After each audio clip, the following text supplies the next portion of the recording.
Welcome to Zoology Wala. My dear friends, today we will see cardiac cycle, how the heart is going to pump the blood to different body parts, that we will see in short span of time. The cardiac cycle in case of human beings, it can be divided into three phases actually. Joint diastole, atrial systole, ventricular systole. So here we are going to calculate these per 1 minute. Generally joint diastole lasts around 0.4 seconds. And atrial systole lasts around 0.1 second and this one ventricular systole 0.3 seconds.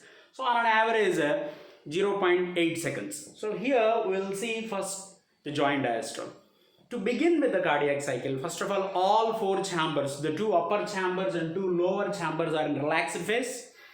So now the blood is being emptied into the concerned atria from the veins. These are the pulmonary veins which are coming from the lungs. And superior vena cavum and inferior vena cavum, they are bringing the blood from anterior most parts of the body and posterior most parts of the body to the right atrium. And here pulmonary veins are bringing the blood from the lungs. Okay, two pulmonary veins here, two pulmonary veins here, they directly opens into the left atrium. So here blood is being emptied into these concerned atria from the veins. And in the beginning, to begin with, what happens, tricuspid valves and bicuspid valves, which are called atrioventricular valves.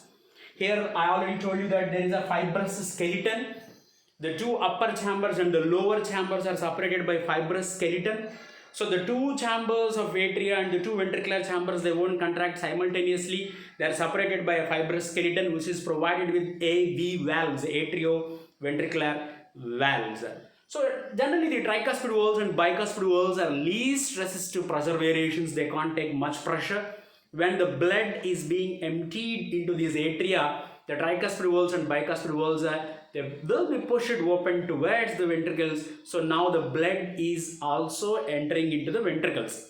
So ventricular filling takes place at the time of atrial filling. So here we will begin the cardiac cycle. So to begin with, all four chambers are in relaxed phase. Tricuspid valves and bicuspid valves are open. The valves, the cusps will open towards the ventricle. Ventricle is nothing but little belly. They open towards the ventricles.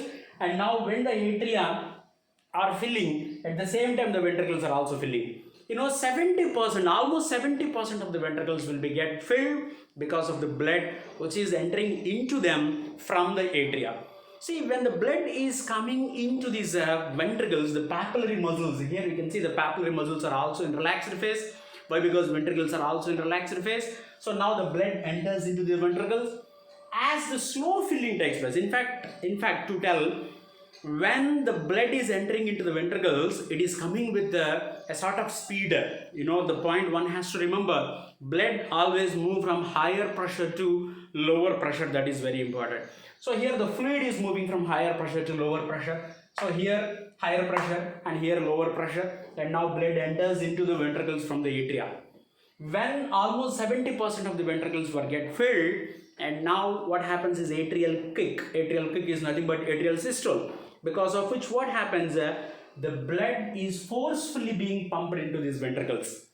And this accounts to 30%, almost 25 to 30%, but as per Cbse, 30% of ventricles will be filled because of this atrial systole.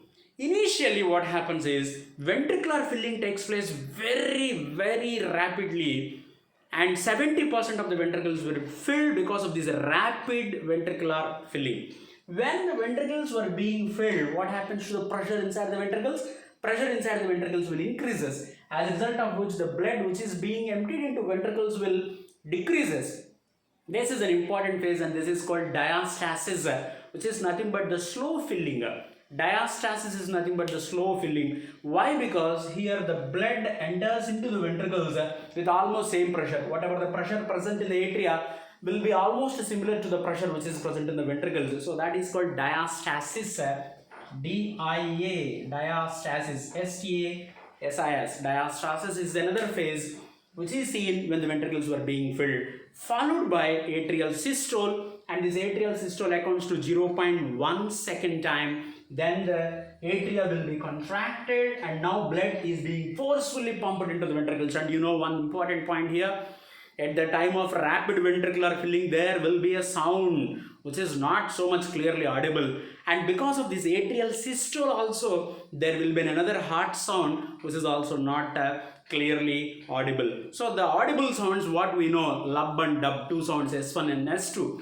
But not only the S1 and S2, and here you can see S3 and S4 also. S3 and S4. S3 is nothing but the rapid ventricular filling, where in a speedy way the ventricles will be get filled, that is S3, and atrial systole, which accounts to another sound that is called S4, which is not that much clearly audible. And now because of this atrial systole, what happens? The atrial systole accounts to 0.1 second.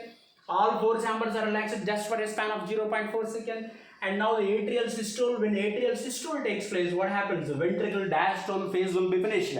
That is the reason why we can say atrial systole will be coincided with the ventricular diastole. So this is atrial systole and this is ventricular diastole. Initially, four chambers are in relaxed phase. Imagine I am showing these hands on of one side, and here the left atrium or right atrium you can think.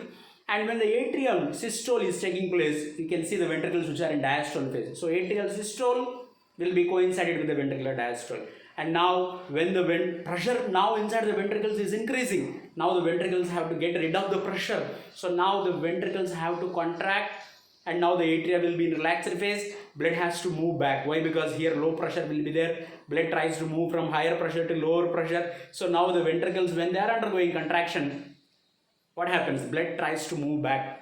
And here the already tricuspid bicuspid walls which are open here, what happens, when the blood is trying to move back, the valves will come closer like this. When the cusps of these valves will come closer, what happens?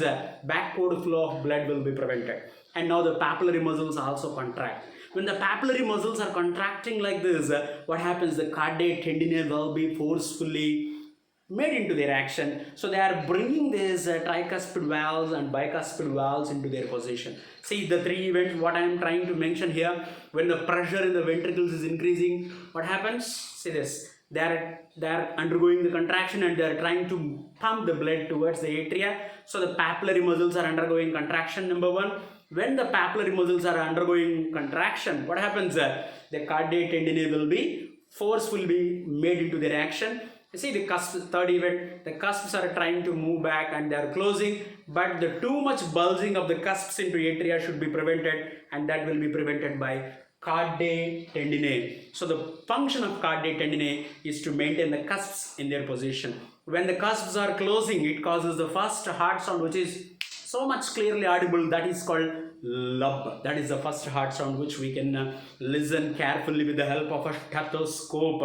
And exactly the heart sounds are not seen where the cusps are present, where the valves are present. Because of the blood turbulence, we are able to clearly listen the sounds a bit away from those positions of the valves. And then atrial systole. Because of this atrial systole, I told you that atrial systole 0.1 second, and now the blood pressure in the ventricles.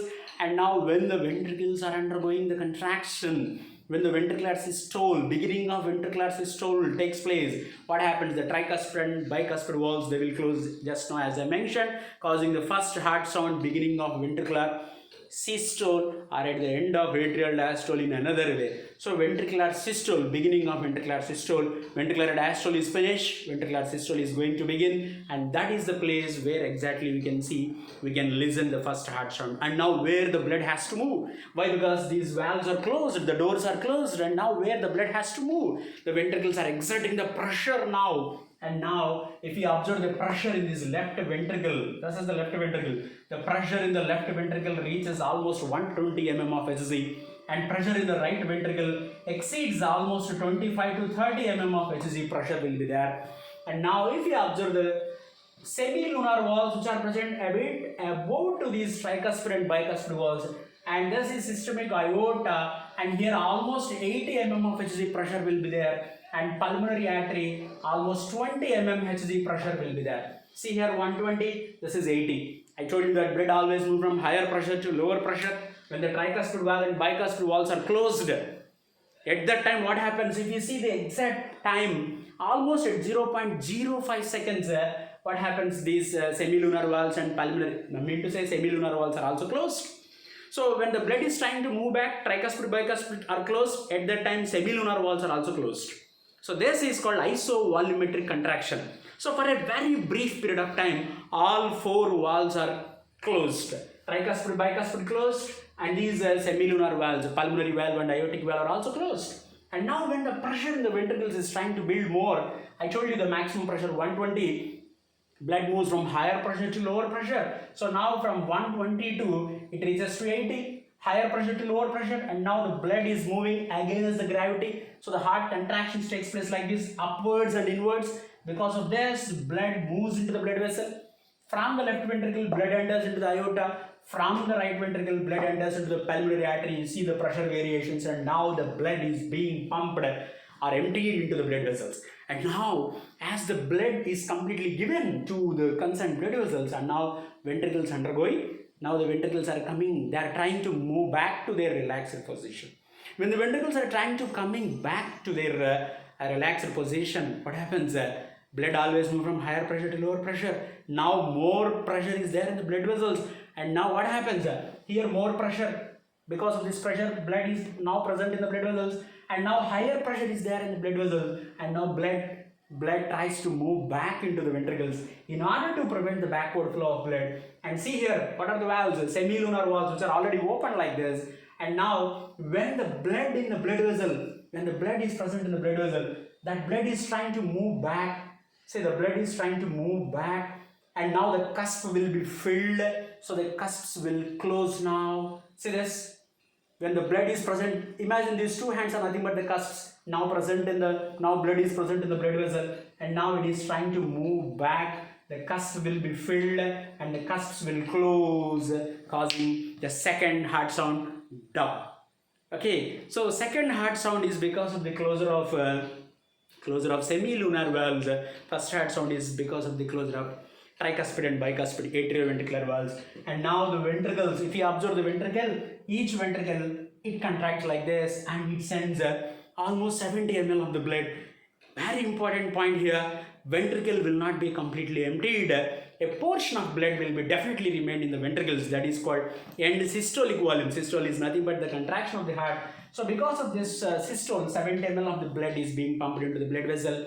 And now even though 70 ml, almost 70 ml of the blood, even though it has been pumped, on an average 50 to 60 ml of the blood will be remained in each ventricle. That is called end systolic volume. So it means before the stroke volume. What is stroke volume? Stroke volume is nothing but the volume of blood pumped out by each ventricle per beat.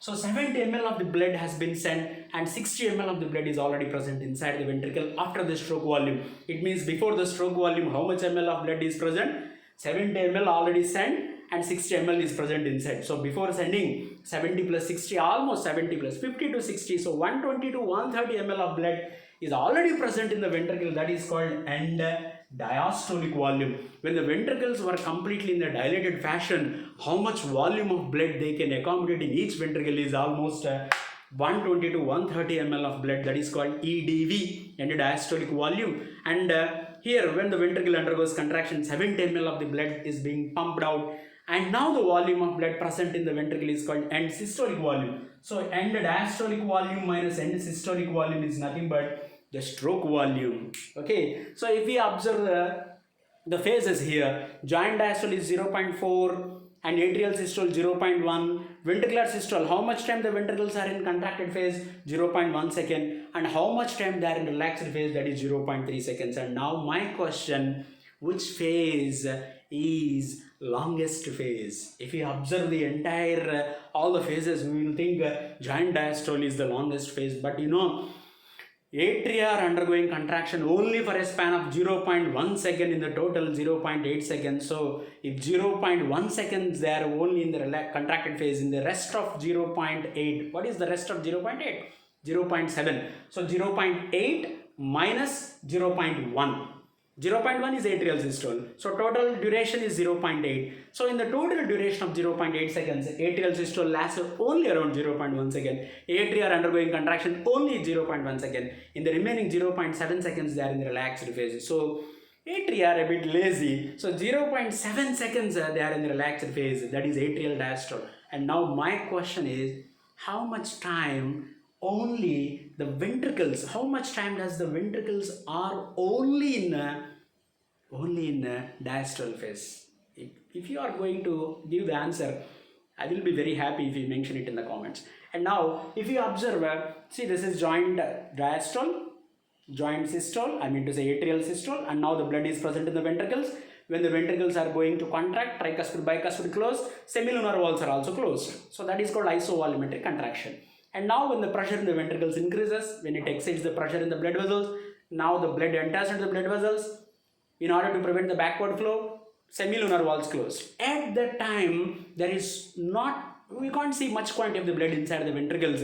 So, again for a short span of time, what happens? Semilunar walls are closed, tricuspid, bicuspid also closed, but here this time much quantity of blood is not there in the ventricles. That is called isovolumetric relaxation. Initially we have seen when the blood is trying to move back into the atria, tricuspid, bicuspid closed, semilunar also closed. At that time volume of blood inside the ventricles is more, that is isovolumetric contraction. But now what happens? When the pressure in the ventricles increases, what happens? The blood enters into the blood vessels, and now semilunar walls are closed. At that time tricuspid, bicuspid closed, but we can't see much quantity of the blood in the ventricles. So in each cardiac cycle, in each 0.8 second, at 2 times all the 4 walls are closed. Once blood is maximum in the ventricle, second blood is minimum in the ventricles. So many points are yet to be discussed. I will explain in my next session. Thank you.